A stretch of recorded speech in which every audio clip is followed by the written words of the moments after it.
เอาน้องพี่น้องกรา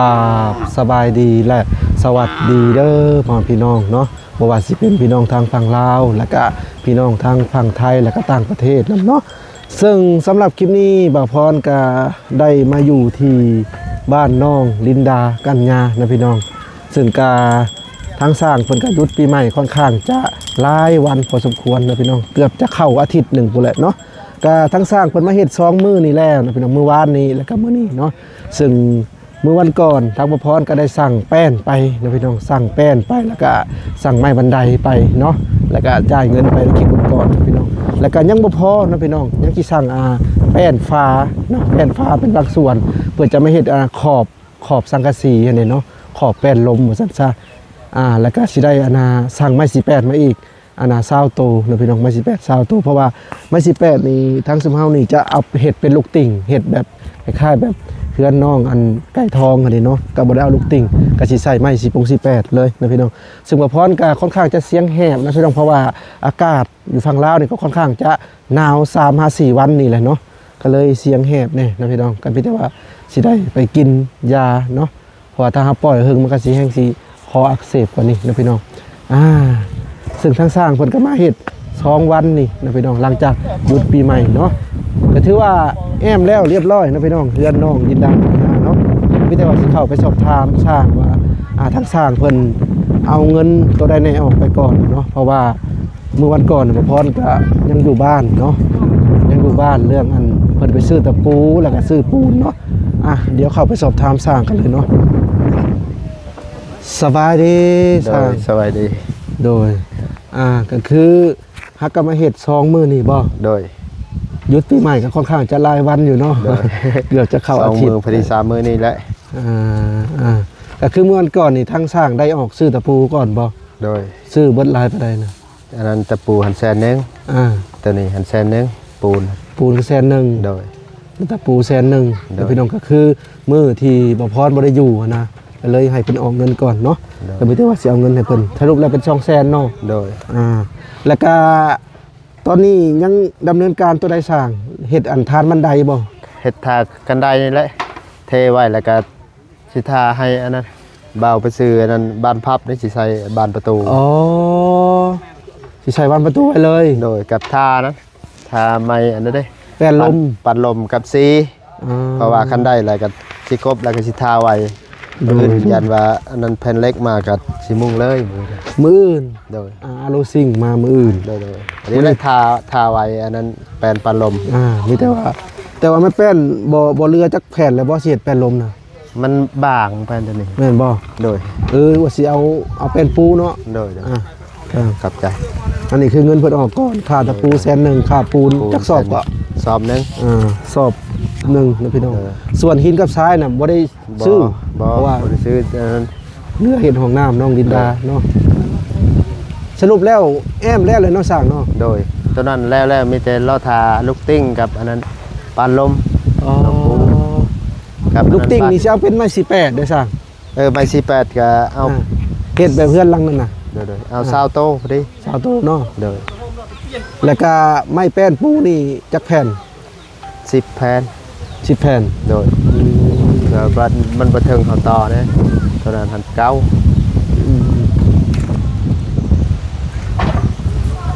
สรุปแล้วนี่สร้างคาดการว่าจักมือจะคิดแล้วถ้าว่าสังกะสีมานี่3มื้อแล้ว3มื้อบ่โดยว่าเพื่อไว้นะ3ก็เพื่อไว้4มื้อไว้ซะยันมันทางสร้างคาดการว่า3-4 วันนะพี่น้องน่าจะสำเร็จเนาะก็คือสำหรับมื้อนี้เพิ่นก็เททานบันไดไว้แล้วถ้ามันแห้งเพิ่นก็สิดำเนินการเฮ็ดบันไดเลยซึ่งไม้บันไดก็มีแล้วนะพี่น้องสั่งกันก่อนมีแต่ว่าจุดคลิปนี้ไปบ่พรก็สิได้สั่งไม้18 20โตแป้นปูเพื่อจะมาเฮ็ดแป้นลมในจักโตก็10โต10โตนะพี่น้องเพราะว่าถ้าเฮาบ่ได้เอาไม้เซล่านะเอาเป็นไม้อันนี้เอาแล้วก็ทาสีเดี๋ยวจบคลิปนี้ก็จะไปซื้อสีก็อาจจะเป็นสีเทาบ่หรือสีแดงบ่ประมาณนี้อันนั้นสียังสีอันนั้นแผ่นเล็กสีอันนั้นตองกล้วยอ่อนบ่ตองกล้วยอ่อน จะใส่สีอย่างเนาะมันคือกันเนาะ หรือว่าสีขาวบ่ลองเบิ่งเนาะ สีขาวเจ้าบันทึกแล้วสีขาว เห็นบ่ คันว่านั่นก็ใส่ สีเทา สีเทา สีเทาสีอ่ำๆไปซั่นแหละเป็นได้สร้าง ม่วนบ่ปีใหม่ ม่วนอยู่ ได้จัดอันนั้นตู้อันนั้นได้เข้ามาตู้เซียวอันนั้นแต่ ตู้รถแห่น่ะบ่ บ่ตู้แบบเฮาธรรมดานี่แหละ อ๋อ หักตู้อันนั้นวงใหญ่มานั้นซะเซียวอันนั้นยามาแต่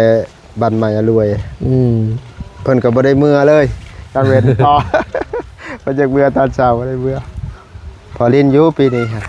ก็ถือว่าปีนี้ม่วนกว่าปีตะเก่าเนาะ โดย โอ้ เงินครับสำว่าบ่ได้เปลืองหลาย เพราะว่าไปลินน้ำหมู่เข้าเซินหันเซินนี่ก็ซอยหมู่หันนะแล้วก็บ่ได้ไปอันนั้นครับหลายคนเอาออกว่านั้นซะ แม่นซอยกัน ซอยกัน พี่น้อง คนละ 4-5 แสนคนละแสนว่านั้นซะก็บ่ได้ แล้ว เปลื ก็ องห ทาง ลาย ทีมงานเฮาก็สู้บ่ค่อยดีไปได้พี่น้องปีใหม่แล้วก็มีเกิดเรื่องราวหลายๆอย่างเนาะ เออ เดี๋ยว นั่นแหละ ผ่า อันนั้น ไป ตามหาอาชีพไซคือทีมงาน เห็นได้ยินเขาว่า ทีมงานก็นี่แหละอันบ่ค่อยอันต้อนรับปีใหม่ปานใดสึกบ่พรก็คือกันเนาะ เออ ก็บ่เป็นหยังให้พี่น้องเดียว เป็นหยัง ผ่านไปแล้วบ่พอก็ยังสิดำเนินการต่ออีกประมาณ 3-4 วันแล้ว ถ้าแม่นแล้วนี่ก็สิทำการขึ้นเลยนะพี่น้อง แล้วก็ส่วนเงินก็เดี๋ยวบ่พรจะไปทบทวนอีกครั้งนะพี่น้องก็มีทางพ่อตู้แม่ตู้สมทบเข้ามาอีกเท่าใด200เหรียญบ่เข้ามาตำหลังแล้วก็เงินทางแม่เปิ้ลพี่เปิ้ลนี่ก็ตอนแรกเพิ่นก็สมทบเข้ามาแต่ก็บ่พอเนาะแล้วก็มีทางเอลิซ่าสิสมทบเข้ามาอีกนะพี่น้องก็มีแต่ว่าจบคลิปนี้ไปสิไปคิดรายอีกทีเนาะตอนนี้หาสร้างนี่ยังรอแต่ยังตอนนี้ รอบ้านพับกับอันนั้นลูกติ้งนั่นแหละ อ๋อบ้านพัก เพ กับ ราะ ลูก ว่า ติ้ง อันนั้นเฮาสิเทไว้พอให้มันแห้งตัวนี้นะรอท่านี่เทรอท่าไว้ เพื่อให้มันแห้งคันว่ามีบ้านพับก็สิใช้บ้านประตูนี่แหละคันว่าลูกไม่ลูกติ้งมาก็สิใช้ลูกติ้งเลย เดี๋ยวอันจบคลิปนี้ไปเขาจะไปซื้อให้ดอก โดย พวกมันประมวลพับ โด นะ ย พี่น้องเพื่อที่ใส่เลยใส่นี่แล้วบ่มื้อนี้กินว่า ใส่ได้บ่ บ้านพับบ้านนึง แล้วบ่แล้วกว่าน้อยนึงนะ เออ คันใส่แต่เช้าทีนี้หันแล้วใส่ แต่ว่าห้องนี้ยังบ่ทันได้ขัง โดย มีแต่ว่าเพิ่นใส่ประตูแล้วเวลาแล้วเพิ่นจะขันทีเดียวเนาะ ใส่ตัวนี้ให้โตมันอันนั้นทางนอกนี่ก่อนบอลสำคัญก่อน แล้วก็มาใส่ทางนั้น นะพี่น้องก็อีกประมาณอาทิศกว่าๆนี่สิได้ขึ้นได้นะพี่น้องทางชุมเฮาก็สิทำการขึ้นเลยพี่น้องก็บ่ได้ปล่อยเวลาให้ผ่านไปเนาะเพราะว่าทางชุมเฮาก็มีภารกิจไปทางอื่นนำแน่เนาะอย่างเช่นก็คือทางบ้านสร้างบ่ โดย สิได้ไปดำเนินการอยู่พุ่นนะพี่น้อง โดย บ้านปุ่งอาราง โดย ก็คือจากนี้ไปจากลักก็ ประมาณ5ลัก 5ลักนะพี่น้องบ่พอดก็แล้วก็ทางทีมงานก็สิได้เคลื่อนที่ไปนั่นอีกเนาะอันนั้นขอความช่วยเหลือ เพิ่นก็ขอความช่วยเหลือเข้ามานะพี่น้องตั้งคนก็ได้โอ้ระบาก เพราะว่ามันทุกอย่างรีล้อนะหันนะ โอ้ จำเป็นตัวจริงนะจนในรีล้อบ่มีหยังเพิ่นหันนอนคอกแบบไปเบิ่งตอนเพิ่นตกช่วงหนาวๆหัน โอ้ ไปซองเบิ่งผ้าห่มข่าวหันบ่ได้นี่ไปเจ้านอนได้นี่เฮาก็บ่ค่อยได้ไปได้เพราะว่าลานนอนคอกแบะ โอ้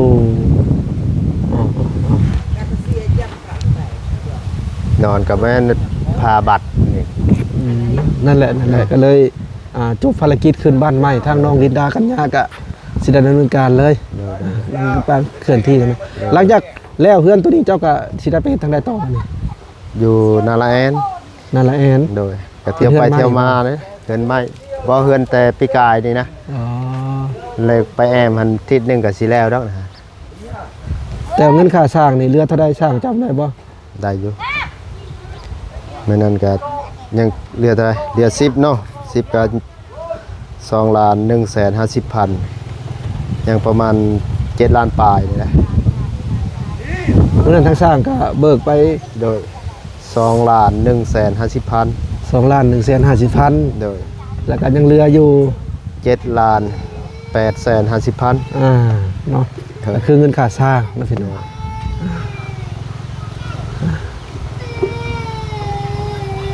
ก็มือขึ้นเฮือนก็สิได้เชิญทางสร้างมาคือเก่านะพี่น้องผู้แคนสร้างคือเก่าแหละ เอาโอเคสร้างเดี๋ยวสิเลาะเบิ่งเรื่องน้องทางน้องก่อน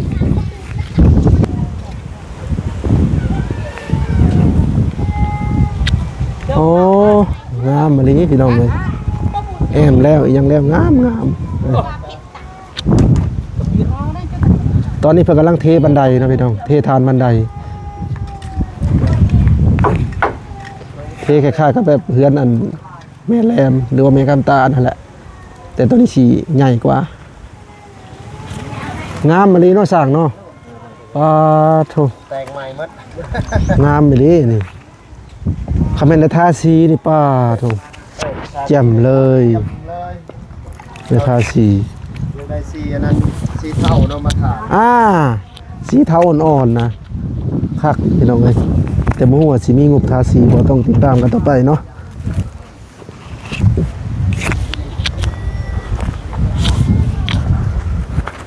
สร้างประเทศโอเคเลยพี่น้องสุดเลยอีก3-4 วันเพิ่นให้การว่าจะสำเร็จเนาะสำเร็จปุ๊บทางสุพรรณก็เตรียมขึ้นเลยพี่น้องเลยส่วนอาโลซิงหรือว่าสังกะสีทำการสั่งไปแล้วนะพี่น้องสั่งไปมื้อเช้านี่แต่ว่าเพิ่นบ่ว่างมื้อนี้มื้ออื่นเพิ่นมามื้ออื่นช่วงเช้าๆเพิ่นมาเนาะ10 กว่าแผ่นนะพี่น้องมูลค่าก็10,000 กว่าบาทตีเป็นเงินลาวก็8 ล้านกว่าเกือบ9 ล้านนี่แหละจบคลิปนี้ไปบ่พรก็จะได้ไปซื้อพวก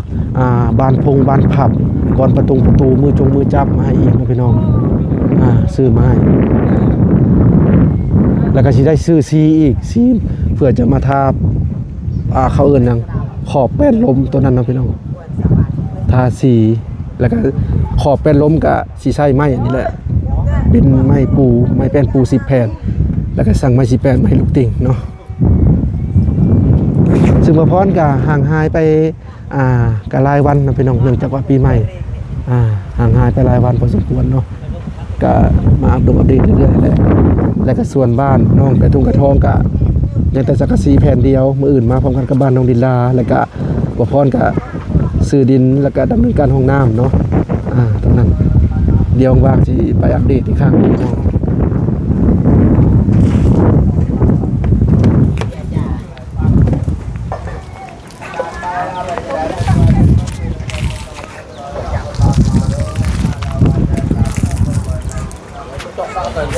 เดี๋ยวขึ้นข้างเทิงก่อน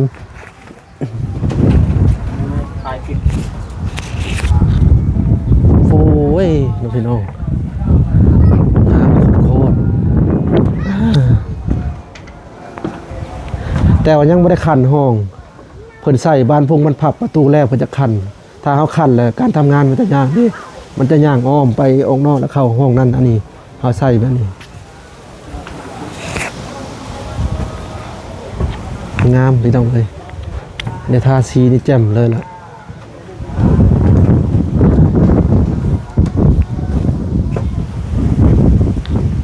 6x7ขนาดนี่กำลังดีเลย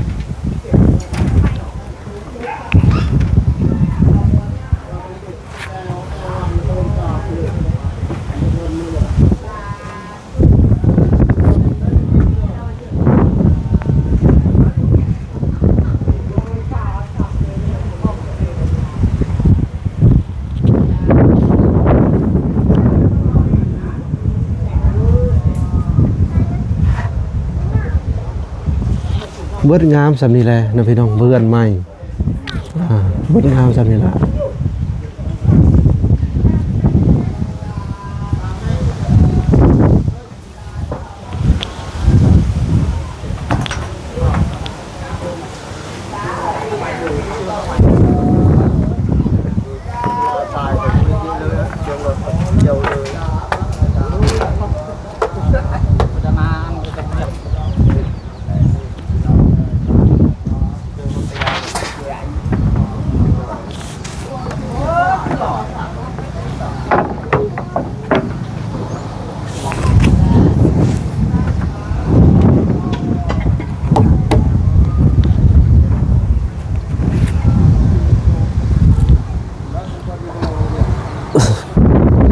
บันไดลงทางนี้เนาะ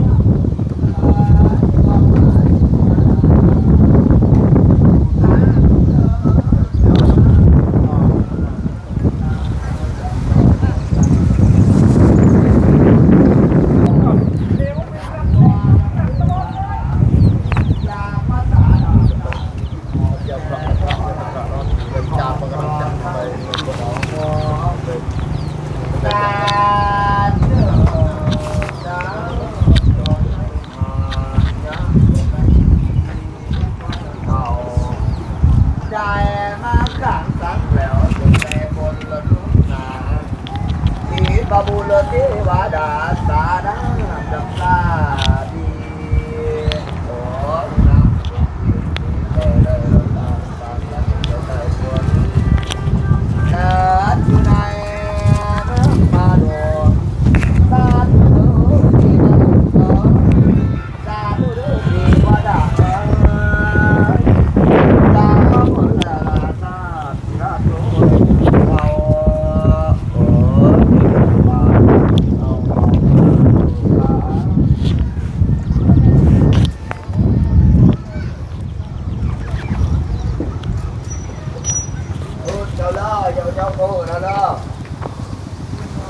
เห็นยัง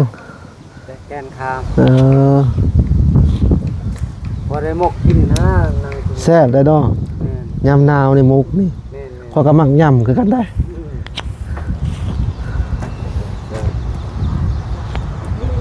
โลเท่าได้บักคามอยู่ทางพี่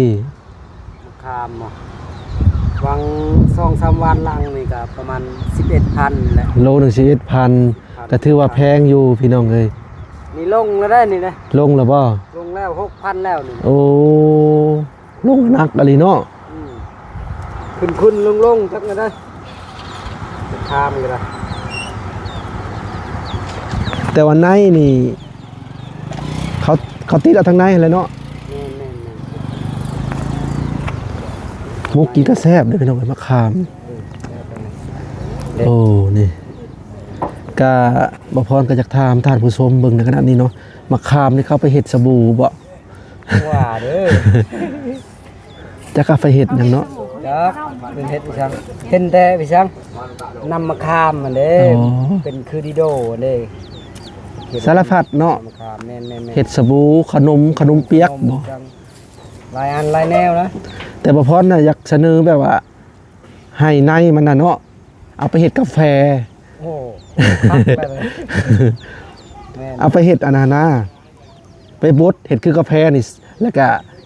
ทรงชะย่ำอุ่นแล้วมันสิหอมในมะขามเนาะแต่ว่าประดิษฐ์เฮ็ดเจ้าก็ได้บ่จัก จังว่า หอมๆในมะขามแล้วก็มีกลิ่นแบบหวานๆกลมกล่อมเนาะ ให้ทำสมบุญคิดหาสูตรลงว่า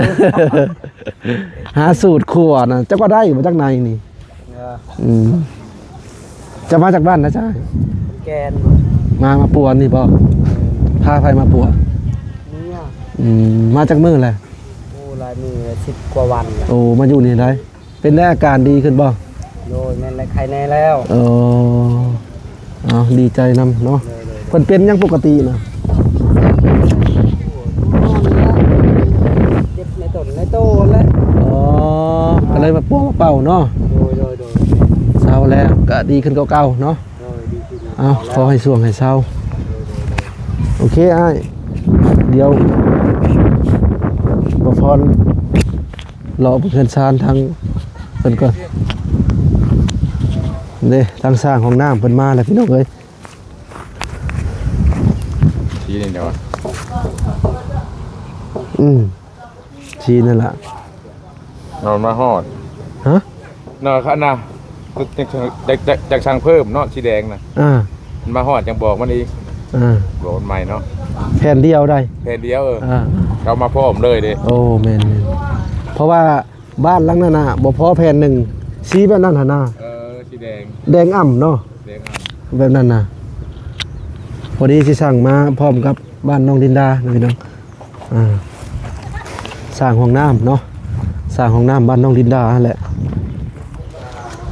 ก็ว่าเพิ่นว่างงานบ่สิให้ดำเนินการเรื่องห้องน้ำตัวนั้นต่อมันน้องไก่ทองนะ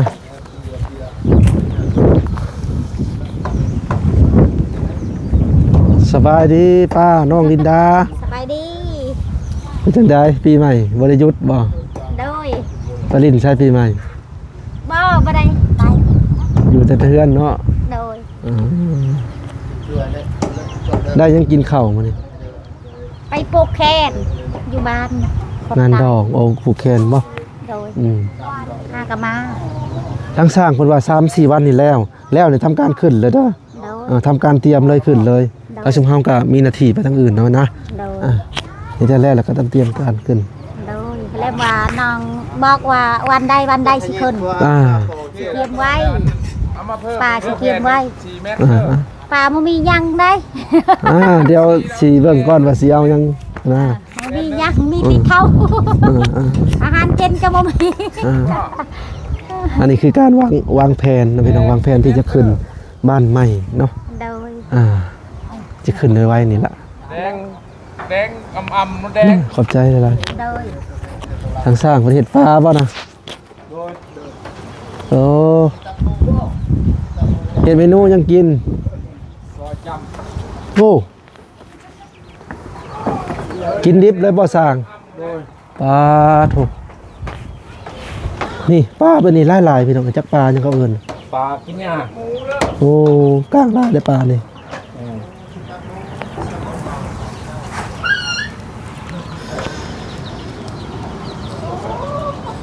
สิซอยจ้ำเพิ่นว่าโอ้เพิ่นก็ยังกินแบบรุ่นเก่าอยู่เนาะกินสุกบ่ได้บ่สร้าง ได้คือกัน บ่แซ่บเนาะดูจังได๋ แดงกับหมูแหละ คือเรื่องอย่างอื่นบ่ย่านแต่บ่ได้กินเนาะส่วนหลายนะพี่น้อง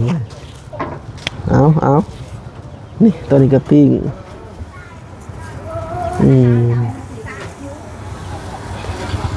ภาษาบ้านพวกเพิ่นเอิ้นว่า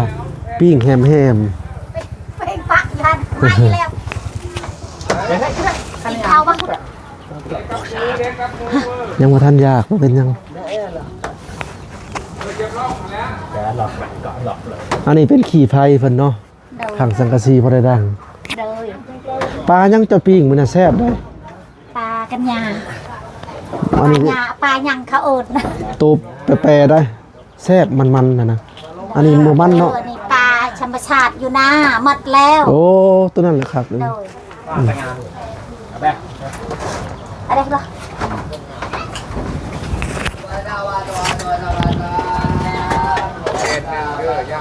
โอเคน้องพี่น้องสำหรับคลิปนี้บ่าวพรก็สิได้ขอตัวจบคลิปเพียงเท่านี้ก่อนเนาะแต่ไม่แต่ว่าติดตาม EP ต่อไปเด้อสำหรับเคสน้องลินดากัญญาน้องพี่น้องจังได้ก็ขอบคุณทุกท่านที่ช่วยเหลือเข้ามาในครอบครัวนี้เนาะสุภพรก็จบคลิปนี้ไปก็สิได้ไปซื้อพวกบานผับมือจับก่อนล็อกประตูเนาะแล้วก็ซื้อซีมา